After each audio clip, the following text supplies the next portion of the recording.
ગીર સોમનાથ જિલ્લાના પ્રખ્યાત તાલાલાના Sardar Patel marketing yard ખાતે વર્ષ 2026ની કેસર કેરીની સિઝન આજે સત્તાવાર રીતે પૂર્ણ થઈ છે। ચાલુ વર્ષે કેરીની સિઝન કુલ 61 દિવસ સુધી ચાલી। આ સિઝન દરમિયાન યાર્ડમાં 10 કિલોગ્રામ વજન ધરાવતા કુલ 9,45,000 બોક્સ કેસર કેરીની આવક થઈ। ગત વર્ષે 44 દિવસની સિઝનમાં 4.49 લાખ બોક્સ આવ્યા હતા, જેની સરખામણીમાં આ વર્ષે 5 લાખ બોક્સ વધુ વેચાયા છે, જેના કારણે માત્ર તાલાલા માર્કેટિંગ યાર્ડમાં થયેલા કેરીના વેચાણમાં ખેડૂતોને 54 કરોડ જેવી મહત્તબર રકમની આવક થઈ છે।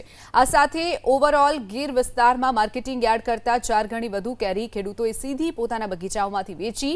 આમ સીધા વેચાણ અને યાર્ડના વેચાણને ગણીને ગીર પંથકના ખેડૂતોના ઘરમાં કુલ 250 કરોડ રૂપિયાની બમ્પર આવક થઈ છે।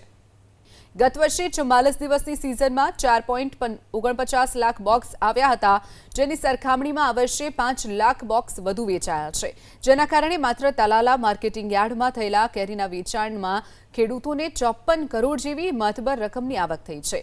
આ સાથે ઓવરઓલ ગીર વિસ્તારમાં માર્કેટિંગ યાર્ડ કરતાં 4 ગણી વધુ કેરી ખેડૂતોએ સીધી પોતાના બગીચાઓમાંથી વેચી।